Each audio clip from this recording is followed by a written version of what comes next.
You don't know me. I'm a criminal defense attorney.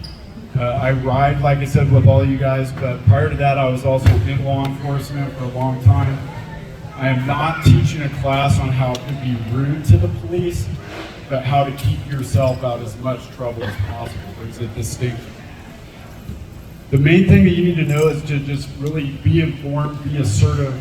Assertive is a different word than rude. Just make sure you're standing your own ground. The police are trained to try to get information from you to build their case. Instead of thinking of them as police officers, you should think of them as law enforcement officers.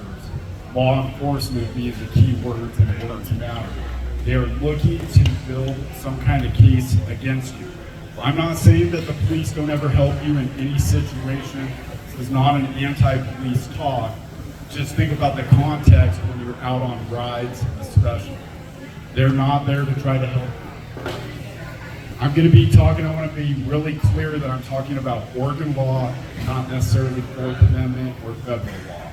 We're mostly going to be talking about Article 1, Section 9, which is search and seizure under the Oregon Constitution, Article 1, Section 10, which is your right to have an attorney. No, that's a fair trial, excuse me. Article 1, Section 12 is your right to an attorney. You go out in the water.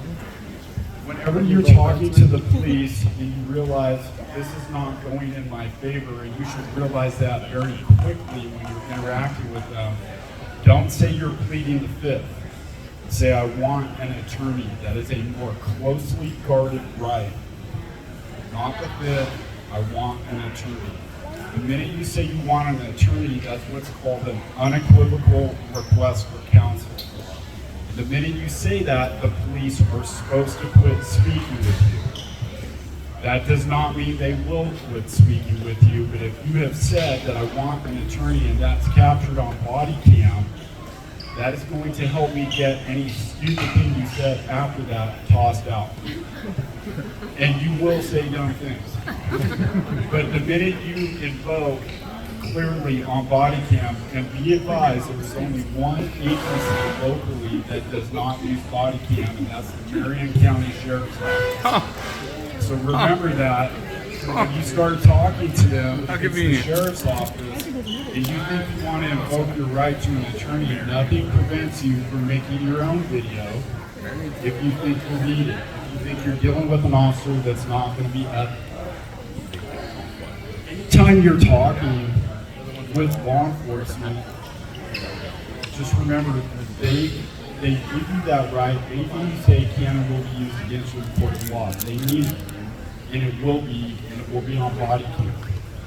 Do not say something like, yeah, I was going 120 miles an hour, and then show up at my office and expect me to miracle you out of that. I cannot do that. You have to give me something to work with. And if you never made that statement, how do the police ever know how fast you were going? They get speed estimates from people without radar guns, and it's really hard for them to prove it. But don't just think about this in the context of police. Think about this in the context of what are called state actors. Any member of government, DHS, law enforcement, any kind of an investigator. You work in like the construction industry, some state inspector, they're all state actors, and you do not ever have to speak with any state actor. By the way, normally my slides are right in front of me for my talking points, so I can turn around quite a bit. Also, once you've requested an attorney and you're sitting there and now your mind's spinning a million miles an hour and your anxiety's kicking, don't start asking the police questions. You're going to waive your right. And when you start doing that and start reinitiating the conversation, you have just waived your right to an attorney. It makes it really hard to get those statements suppressed. So bear in mind that your right to an attorney or your right to be free from self-compelled incrimination applies in all situations, whether you're the suspect of a crime, whether you're not the suspect of a crime. You never, ever have to give a statement to any member of the government in this country unless you're sitting in a courtroom in a witness chair and the judge has ordered you to do it, likely after granting you immunity. That's the only way you can be compelled to testify for the vast majority of the things.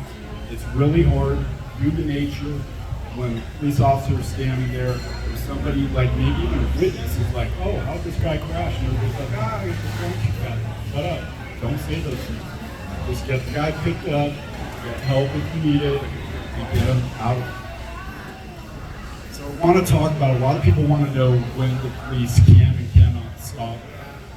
So you have different kinds of what they call seizures in the constitutional law. One is an arrest, one's a stop, and then there's what they call mere conversation.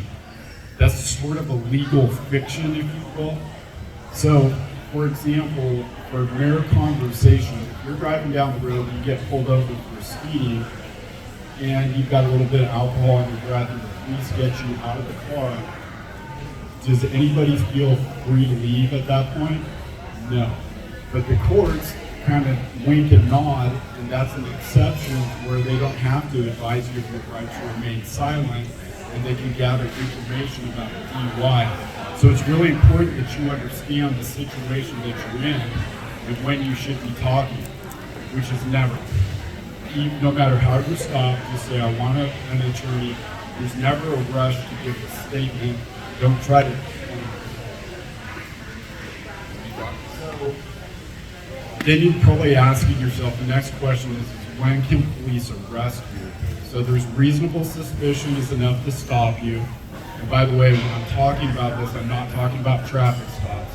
I'm talking about like if you're just walking down the sidewalk or for whatever reason, if they have reasonable suspicion of a crime, they can detain you long enough to investigate the crime that they're suspicious about, not just anything that they want to talk about. Probable cause is required to arrest them. That's the legal definition of probable cause. So, anybody know what that means exactly? No. And it gets fought about in court all the time. So, if a police officer tells you to stop, don't physically resist them. Just shut up, tell them you want an attorney, and then you can deal with it later through you. So basically, However, the requirement to give you your Miranda rights, everybody's heard of Miranda, right? The right to remain silent. That happens when a reasonable person under the circumstances wouldn't feel free to leave. What is a reasonable person? Again, argued about in court all the time what exactly that means. It's clear as mud, but the rule of shut up is simple. You say, I want an attorney, shut up. It makes my job so much easier. All of you just want to run your mouth and say things that you shouldn't say. What? No. That's why I keep my helmet on so my face doesn't. That's the definition in Oregon for reasonable suspicion. So it doesn't take much for the police to have the ability to stop you. It's kind of frightening, really. And they can stop you and detain you. They're only allowed legally to ask you about the reason that they stopped you. In other words, if they have reasonable suspicion last Halloween that you were smashing pumpkins, really they should only be talking to you about smashed pumpkins. But a lot of times they'll start talking to you about other things, and that's how they develop probable cause for some other kind of crime.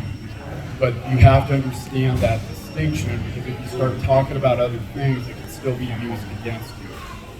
And where it comes up on these rides, right? Like if everybody's out riding, we all know that speed limits are fuzzy when you're out on a ride. And if a police officer pulls you over, especially even in a group or even alone, and they start talking to you, why on earth would you ever make a statement about how fast you were going? Rather than just saying, I want an attorney, make them prove anything they want to do.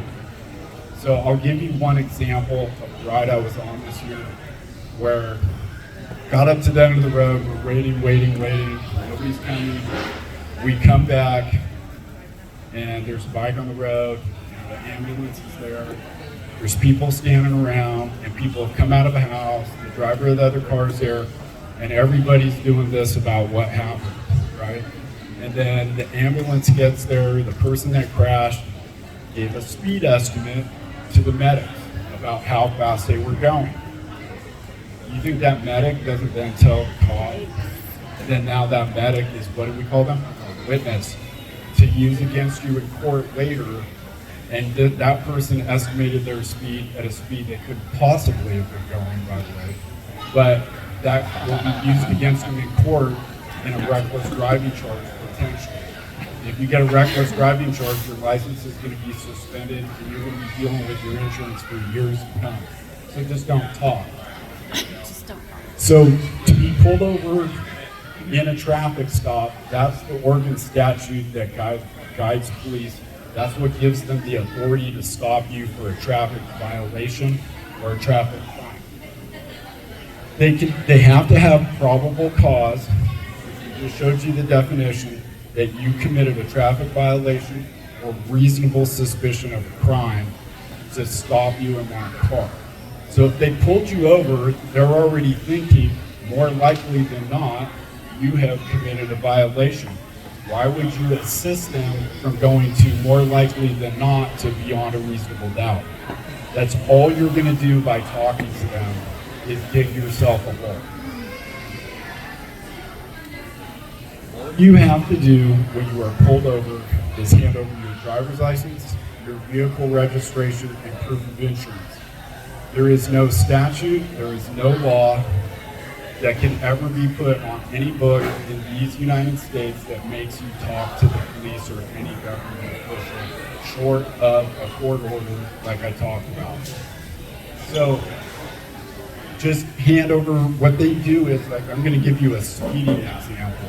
When you get pulled over, the police officer walks up and he just casually asks, "Are you in a hurry?" And you say, "Yeah, I'm running late." That goes right in a note, and when you go to court to fight that speeding ticket, the cop's going to say, "Well, he said he was in a hurry." It makes sense that he was speeding, right? They're going to use that against you, and they're going to try to talk to you oftentimes like you're just having this casual conversation, and he's being officer friendly, but he's really just gathering evidence against you. And I'm going to go over what to do in a DUI later, not that that applies to anybody here. Also, this is the rule on passengers. When you're a passenger in a car, the police have the authority to keep you stopped for the length of that traffic stop.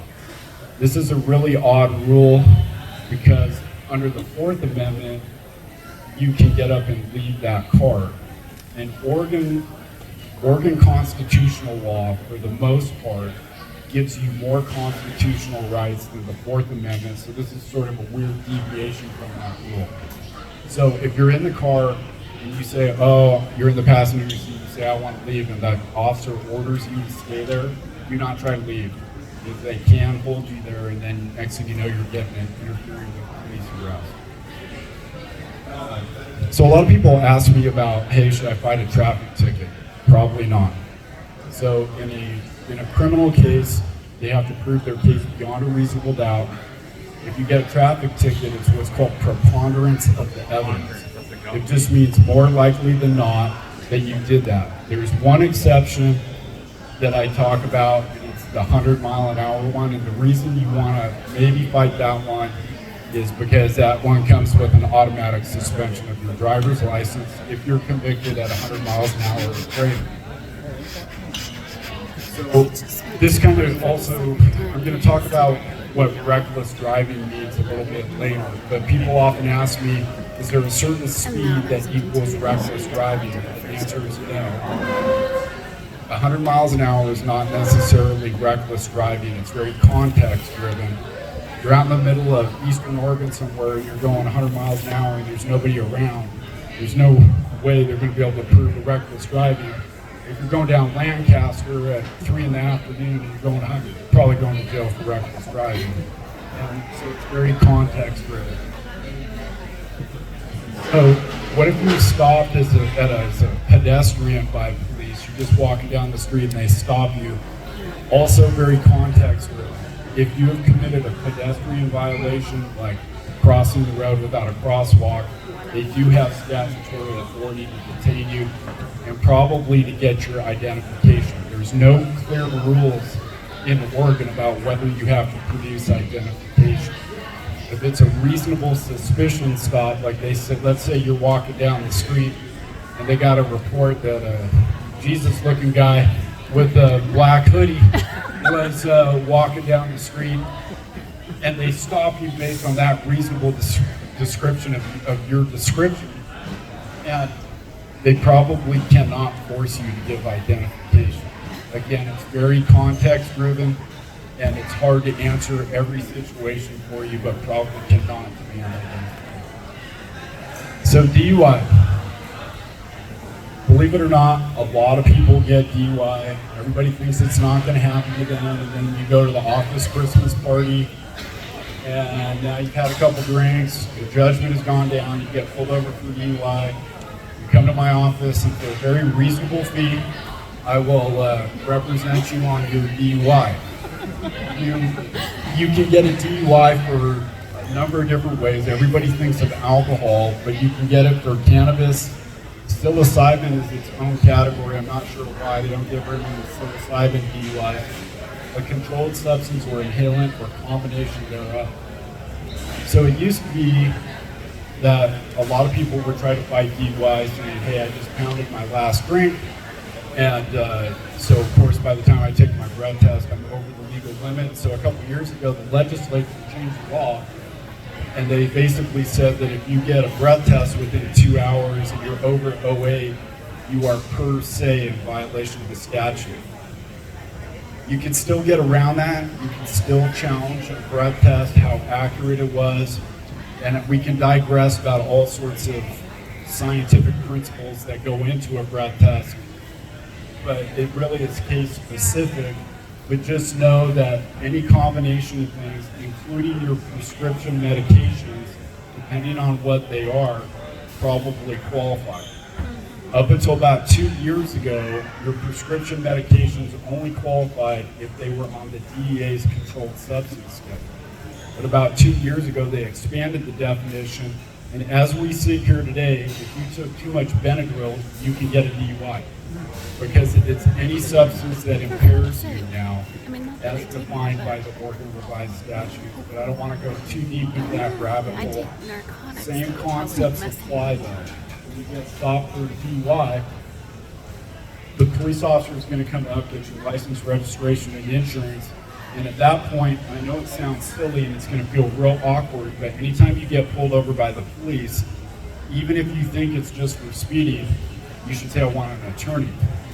And the reason being is their next question, they're going to come up, they're going to grab your identification, they're going to try to engage you in a conversation. And the reason that they are engaging you in a conversation is they're trying to see if your speech is slurred. And they're going to say, grab your license, registration, and insurance. And as you're reaching for it, they're going to ask you more questions. They're trained to do that on purpose to divide your attention and see if you can do all those things at once. So if you've already invoked your right to an attorney, you've taken one way out of their, one tool out of their tool bag to try to notice if you're too impaired to be driving. If you tell them you want an attorney right off the bat, you have just forced a situation for them where they have to decide, do I have enough to arrest this person for DUI based solely on what I've seen right here and now? And because their next question to you is going to be, will you consent to take field sobriety tests? And everybody's like, oh yeah, of course I will. And then you get out of the car, what do you think the purpose of a field sobriety test is for the police? Does anybody, show of hands, think it's so you can prove you're sober? Does anybody think that? Why on earth would you take a field sobriety test?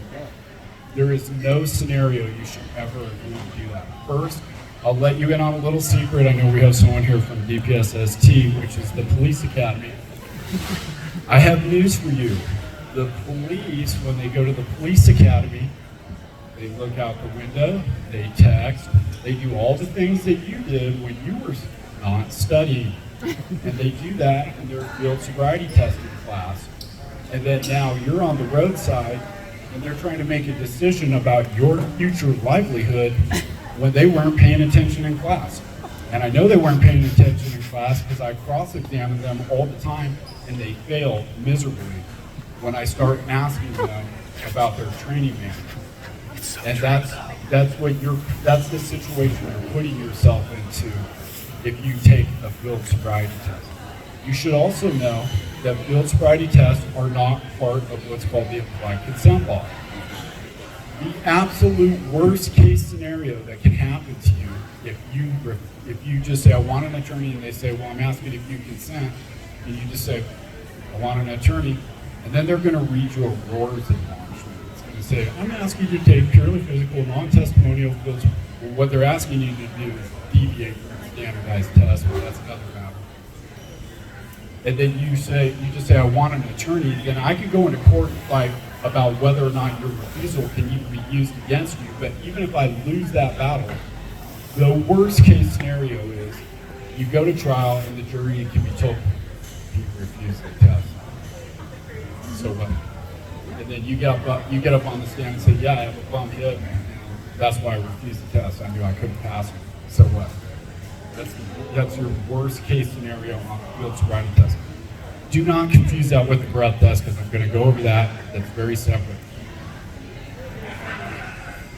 If you're at the police station, you're already under arrest, you're probably not only going to be there if you have not shut up. Because if you have shut up, you're probably not going to be in this situation unless you're really drunk. Because most cops don't have the confidence to just look at you and say, yep, that guy's a keeper. But so if you find yourself here, when you get to the police station, you are entitled to communicate with an attorney. And I'm just going to tell you right now, if you call my phone at 2 a.m., I'm not going to answer. That's not going to happen. My phone goes on Do Not Disturb because people try to call me at 2 a.m. all the time. But that 15 or 20 minutes that they're required to leave you alone can be the difference between a .08 and a .07 breath test. Ask to communicate with the attorney. When they come back out and they go to give you a breath test, they're going to say, have you vomited or regurgitated anything? And what you want to say is, no, I have not vomited or regurgitated anything. You say, yeah, I did. They have to restart that 15-minute observation period until they're sure that you didn't vomit or regurgitate anything. It can be the difference between a .08 and .07 breath test. I'm not telling you to lie. I'm just telling you scenarios. Also, while you're there, it's going to be a long process. And during that process, human nature, you're going to be, what's happening next? What are my rights? Don't ask those questions. Your right is to shut up and invoke it. Once you get released, make sure, and I'm not trying to give a sales pitch, call me, call somebody else. You have 10 days to request an implied consent hearing. When you get arrested for DUI, two things happen at the same time. You have an implied consent process, that's a license suspension for either refusing or failing a breath test. And then you have your court case. They're completely separate processes.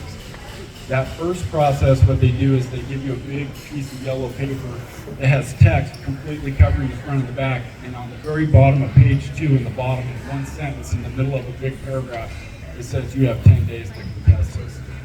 And most people don't wake up the next day after a DUI and carefully read that paper, but it will be used against you. So contact somebody quickly and request that implied consent hearing. If you go to that hearing and you go on the merits, your chances of winning it very low. But if the police officer doesn't show up or they made a mistake on your paperwork, you will win those hearings, and that will save you at a minimum a 90-day suspension. We're not allowed to actually tell our success rates, it's considered unethical, but I have won far more of these implied consent hearings than I should have won, and it's just completely on police error.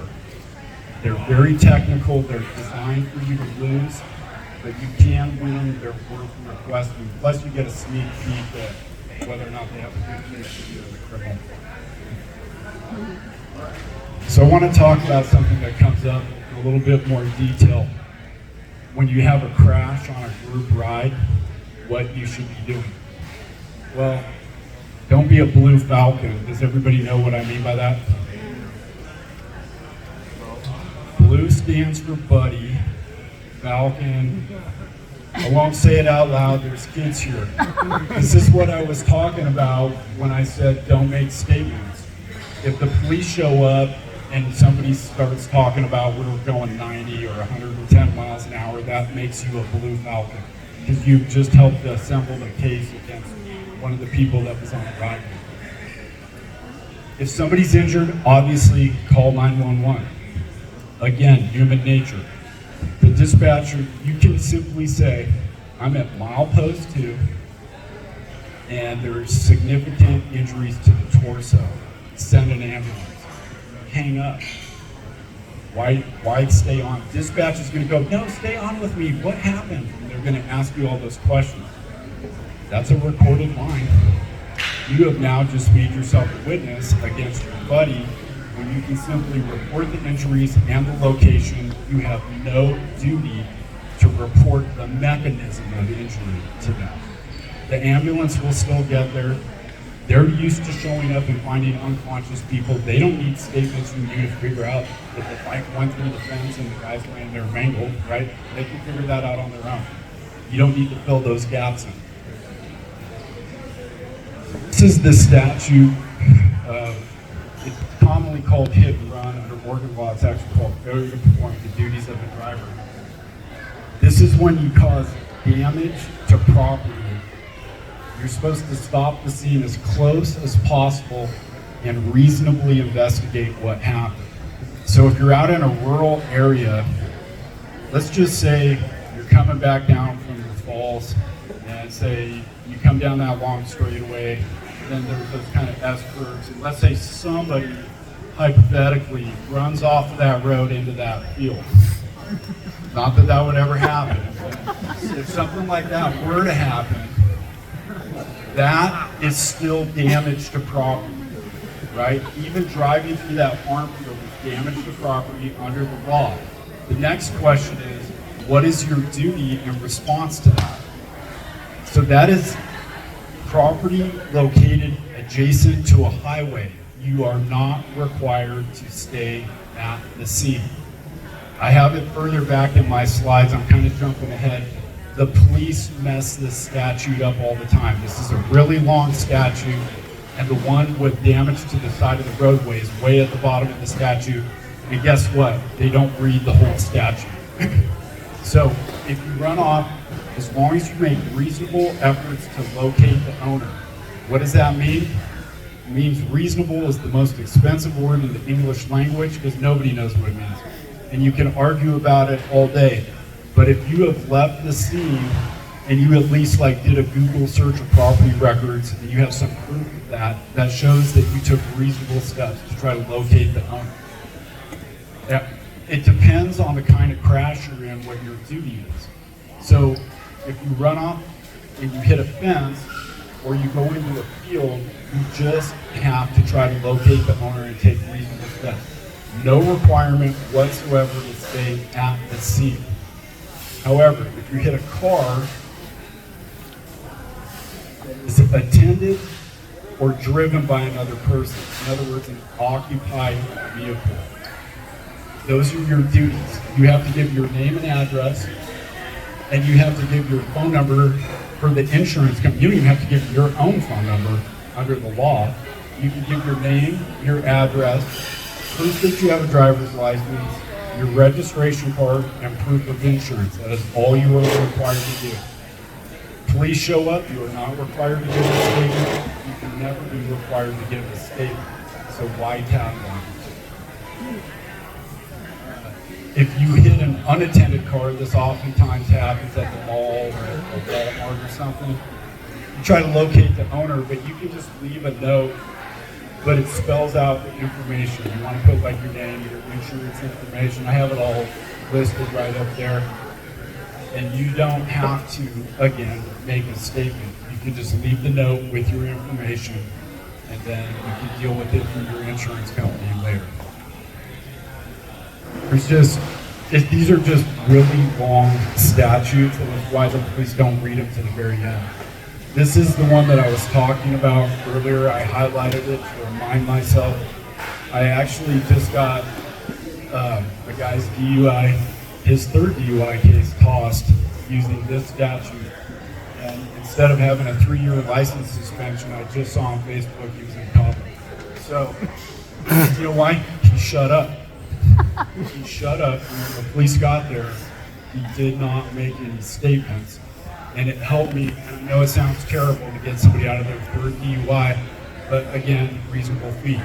And anyway, what happened is he was seen swerving off of the road, and he goes into a ditch, and this lady calls 911, and she follows him.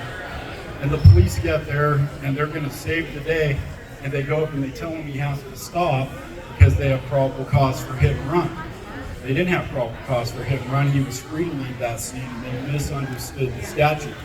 And this guy was really bold, and he's like, see ya, and he walks away from the police, and he goes up his front door, and she goes running up and arrests him, and then starts asking him a bunch of questions after she told him he wasn't free to leave. She violated his right to Miranda, and she stopped him when she had no probable cause or reasonable suspicion of a crime, and he walked away. So it works, is my point. Shut up. That's hard for me. This is the language when you have reason to believe that you were involved in an accident. I don't know any scenario that I can imagine myself where I'm not sure if I've been in an accident, but I suppose it happens. But this is the language that they could use against you. If you even have reason to believe that you were in that accident, they're trying to make it easier to prove hit and run. Not likely to happen in a group ride scenario on a motorcycle, though. That's more likely if you're in a large truck and maybe you are pulling a semi and go over something. And then this is some new language about this statute. I'm sure you guys were all reading Senate Bill 1574 and 20. Just kidding, obviously you weren't. But they added some new statutes, and they made it easier to define what a collision is. It's caused by the motion of your vehicle, where it used to be the collision wasn't really well defined, and we would go in and argue about whether a collision actually occurred. My point is I keep highlighting, don't make a statement. Why would you make a statement?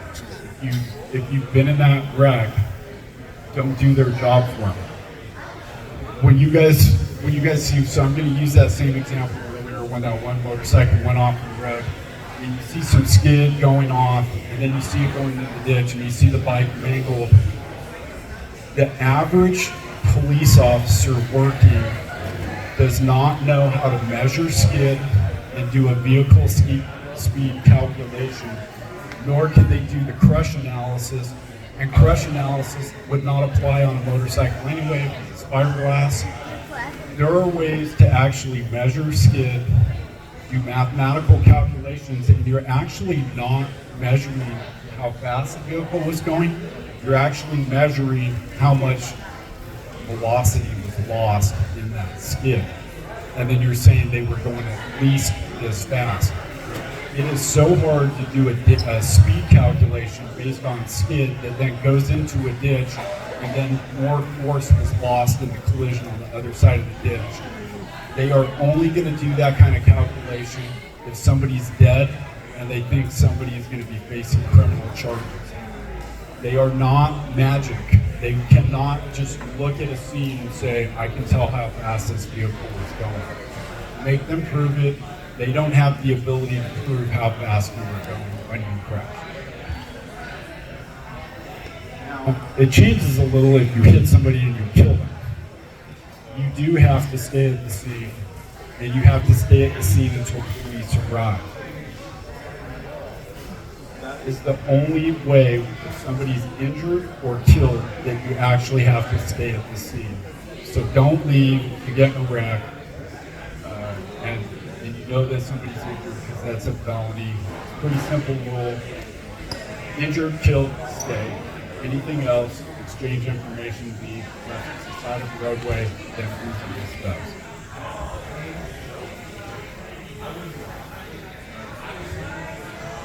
Oh, by the way, if you're also injured, you can leave to get medical treatment. Forgot to mention that. There's no requirement that you stay there and bleed out.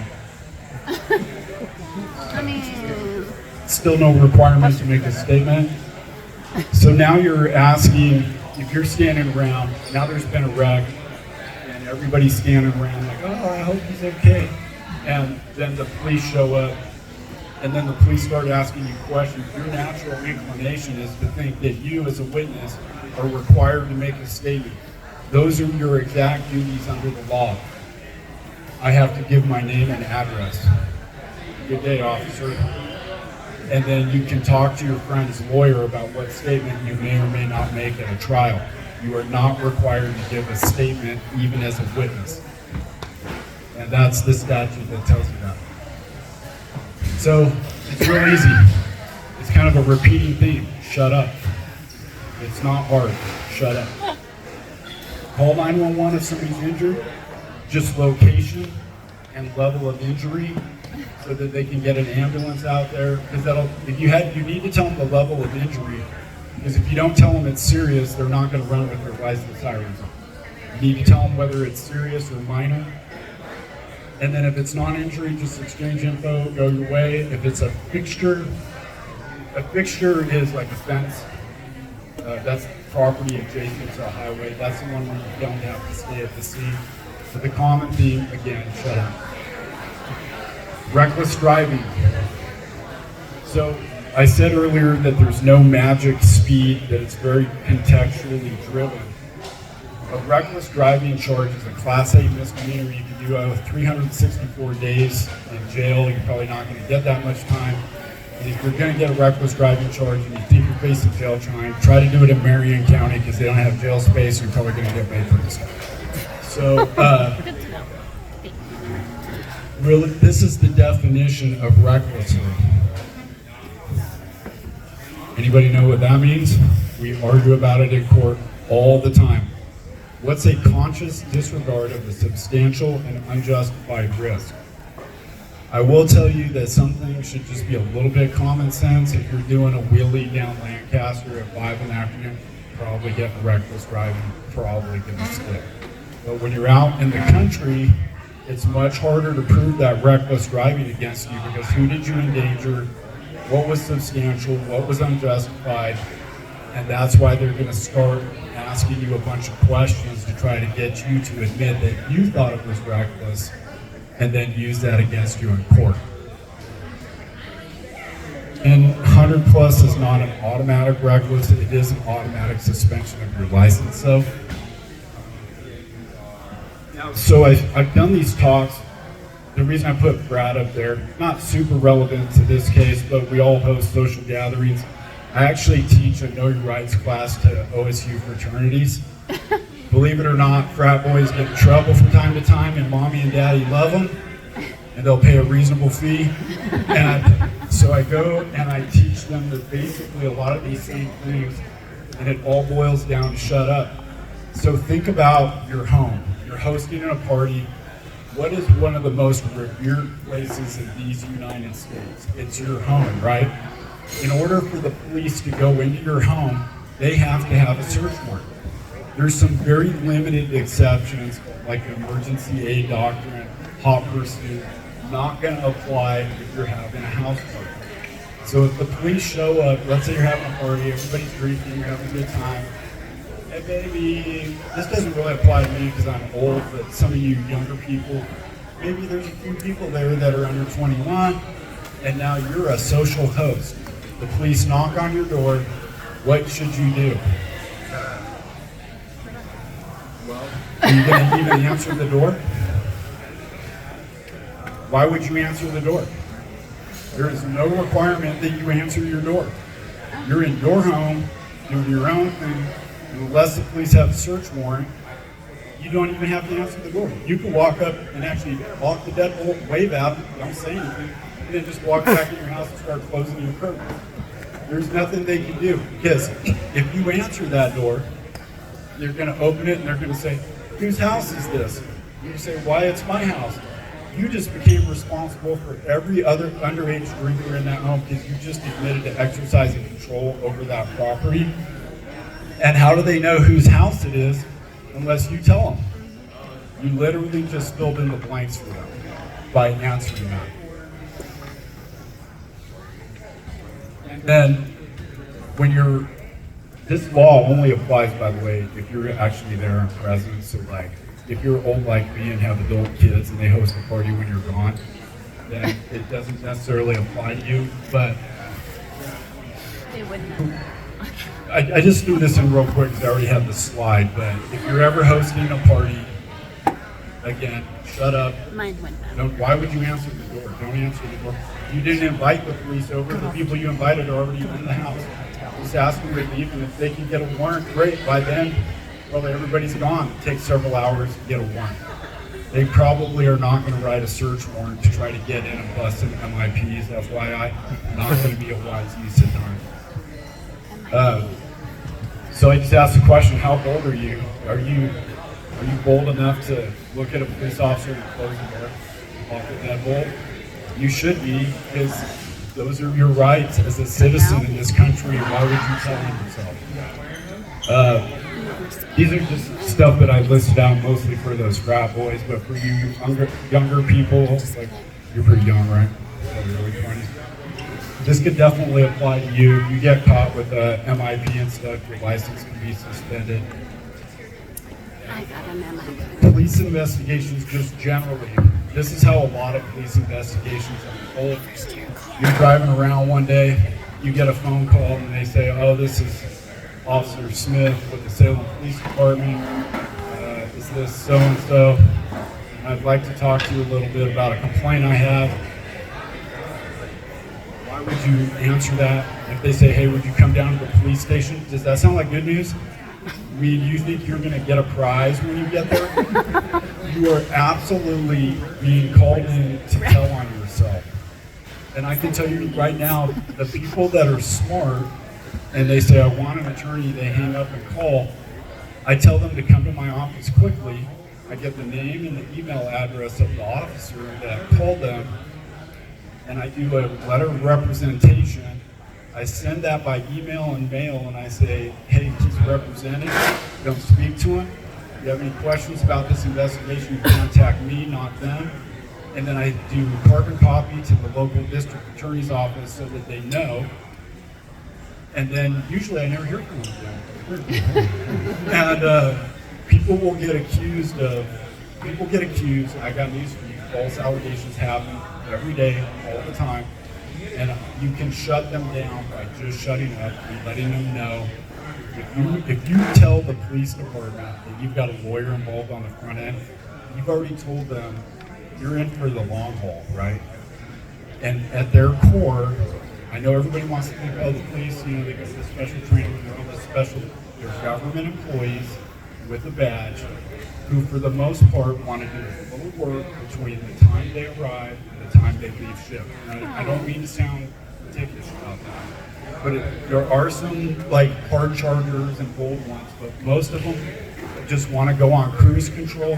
And if you make their life hard on the front end, they'll just move on to the next thing, and they'll get the guy that didn't shut up. Phones. Who does not have an iPhone? Your phone is so much easier to get into by the police. There is no police agency in the state of Oregon that has the ability to get into an iPhone. Sweet. One single police agency. If you have an Android, it takes them about 5 minutes. And they will get around your passcode. And so this is where phones will come in. Is you might be sitting in your house one day, police serve a search warrant, they have a search warrant for your phone, they grab it from you and they say, "Give me your passcode." What should you say? "I want a lawyer." And they can never use that statement against you in court. Anytime you say you want a lawyer, it can never be used against you in court. They cannot compel you to give incriminating information by putting that passcode in. By the way, you should take your facial recognition off of that iPhone.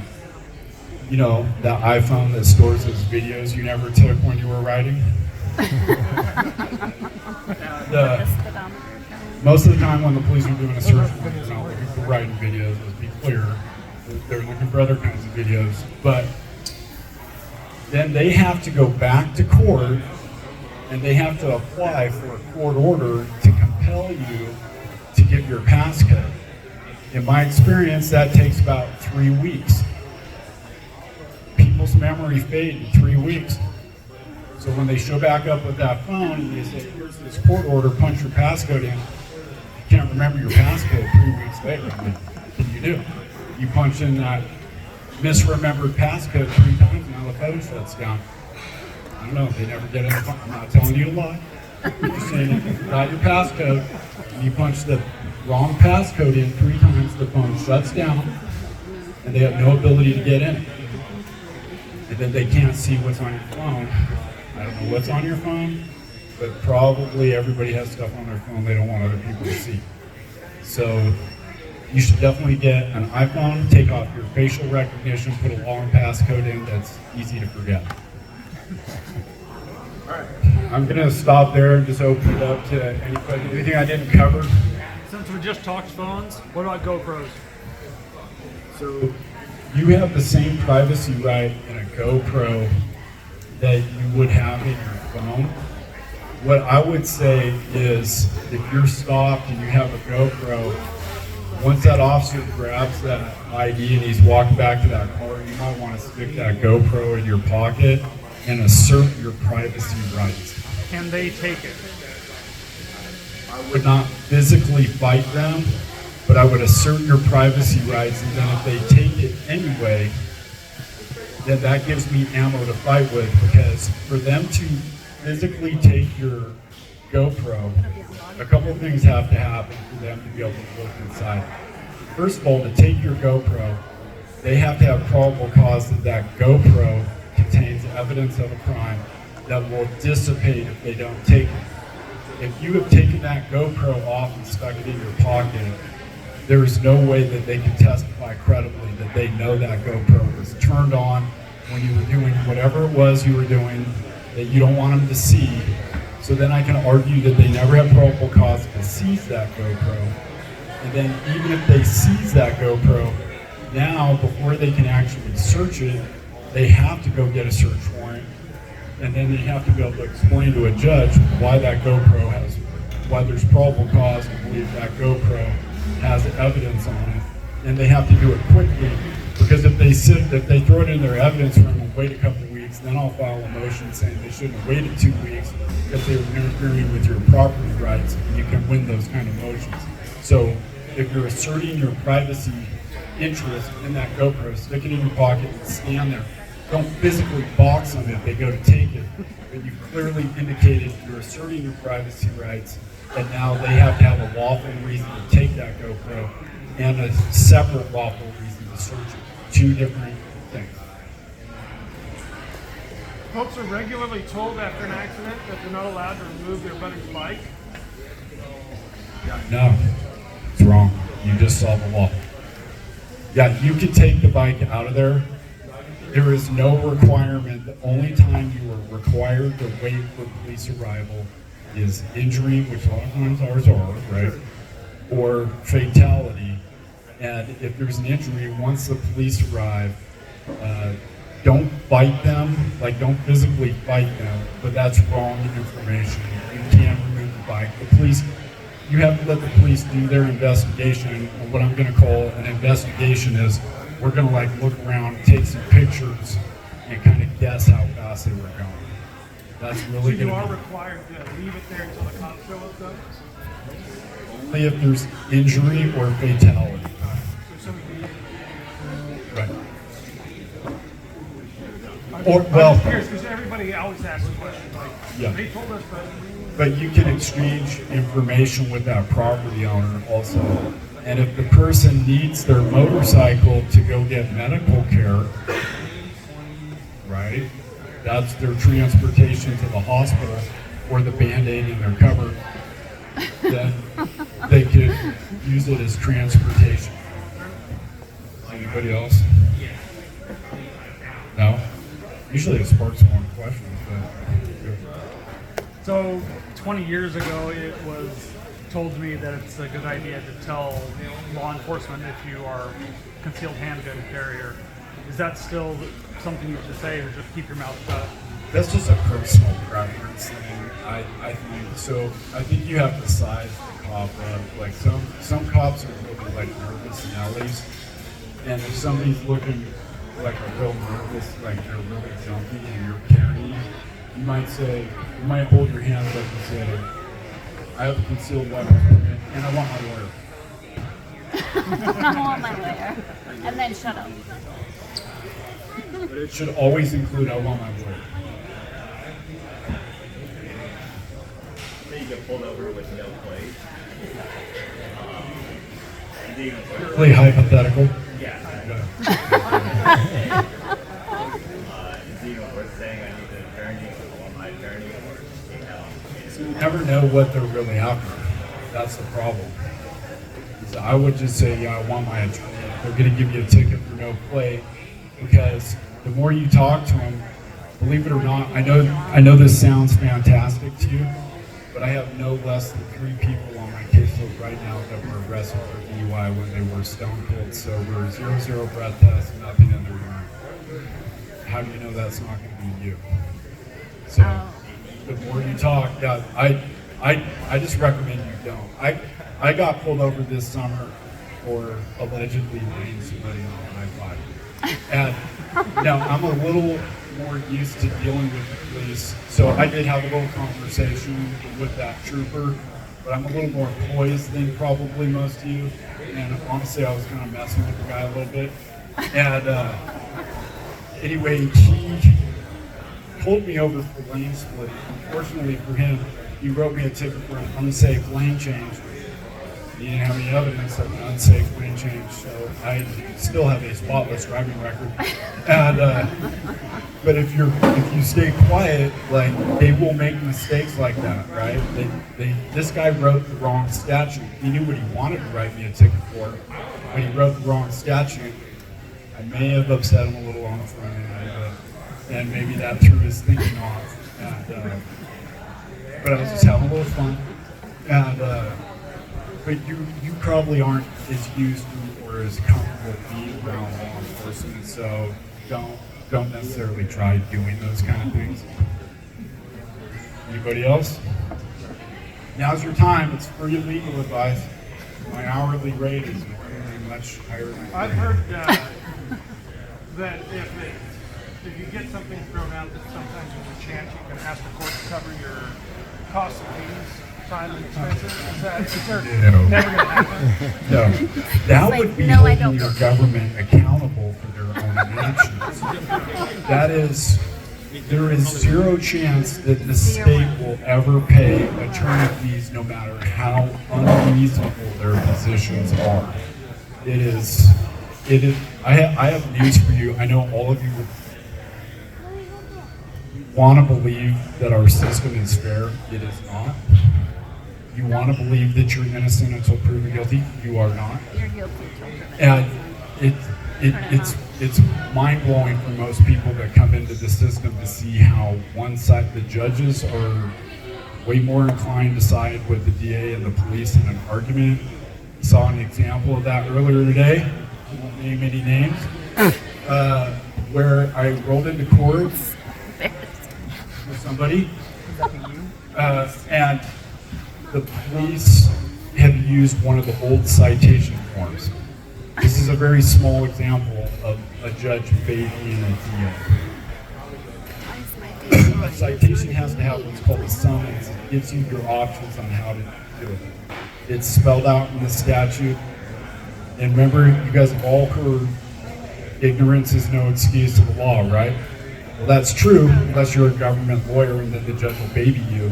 And so we go into court and we get ready to start this. I don't normally do traffic tickets, but I told you the 100-mile-an-hour plus is the exception. So we go in there, and I'm like, well, Your Honor, I move to dismiss this citation. He's like, what? I'm like, there's no evidence a summons was given. And then I go through this whole thing, and the DA's like, you didn't tell me about this. And I'm like, yeah, why would I tell you? That's the law, right? Ignorance is no excuse. Well, it is if you're a DA. and the judge granted a continuance, so I'll still file a motion to dismiss, and I can still make a lot of arguments about what actually happened. But the system is not set up in your favor, it's set up in the government's favor. Sorry to burst your bubble. And that's why sometimes it's okay to, when it's over 100, to find a lawyer. Not me. Anybody else? So all you're required to get is your just like your driver's license, your insurance, and registration. That's it. All you're required to give is license, registration, insurance. You're not required to make a statement in any way, shape, or form. If you even have, I'm going to tell you that my own theory, especially when it comes to DUI, a lot of you don't think you can get arrested for DUI. A lot of you tonight, as we sit right here, have set yourself up to get arrested for DUI, even though you're not DUI. The police go to DUI trainings in Oregon. They get all this rah-rah, we're gonna save Johnny before he gets killed kind of training, and they get super excited about it, and they come walking up, and they get a little whiff of beer on you, and then you're down at the police station, and let's say you blow a .02, you think you're in the clear, right? No. Then they're gonna ask for your urine, and then, oh, remember that Xanax you took 3 days ago to go to sleep? That's in your urine, and now you're facing a DUI charge. And now I've got to show why you were not impaired. And it gets really complicated when you start mixing prescription medications. And there's probably one or two of you that have stopped at a dispensary recently, and that stays in your urine for about 30 days. So if your eyes are a little red and you got a whiff of beer on your breath, and they arrest you and you blow a .01, and now you're giving that urine test, that weed you smoked 2 weeks ago off the pot in your system, and now again I have to, for a reasonable fee, I have to explain why you were not exactly high, but you still have to go through that whole process. So, but if you shut up, it probably won't happen. If you just say license, registration, insurance. Anybody else? But I kind of also, if I'm being fair, I do kind of like it when you talk, because then you have to pay me. And the truth is revealed.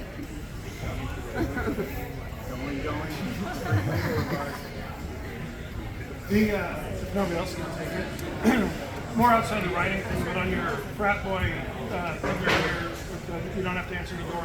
My property is gated. If I'm on my side of the fence, they're on the other side of the fence, and they try and talk to me, and I just walk away, same as not answering the door, or is it different? Yeah, if you live in the country, know the same. By putting a fence up, you have asserted your right to privacy. You might even do the added thing of putting a no trespass sign up. Those no trespassing signs apply equally to the police, unless they have some lawful reason to come onto your property. It's called a license to trespass, or they have a constitutional exception to come onto your property. That's why you actually, when you live in the country, you do want to fence your property and assert your privacy rights, because that turns into a whole complicated legal analysis about what is the curtilage of your property versus your residence, whether they used binoculars or some sort of technological aid to spy on you. It turns into a big, I've done drone marijuana grow cases, and that turns into a big argument about whether or not they can use drones and fly over your property and see what's there. The police are using drones quite a bit now to search your rural properties. Also, I know everybody thinks, not that anybody here would elude the police, but if you did, and you're out in a rural area, they are likely to look for you with a drone nowadays. And they'll get somebody out there flying a drone, and they'll pop that thing up. So don't think because you got out of visual sight and then you took a couple of side roads and now you're stopped on the side of the road and you're just sitting there. Don't think you're safe. You got to get undercover, because that drone's going to fly by looking for you. I'm not telling you to keep going. Saying that the drone. Asking for both the Salem area sport bike and the Salem Riders Group. What's our discount rate?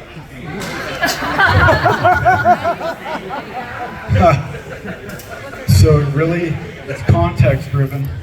Depends on what you're charged with. I mean, I'm thinking a group rate maybe.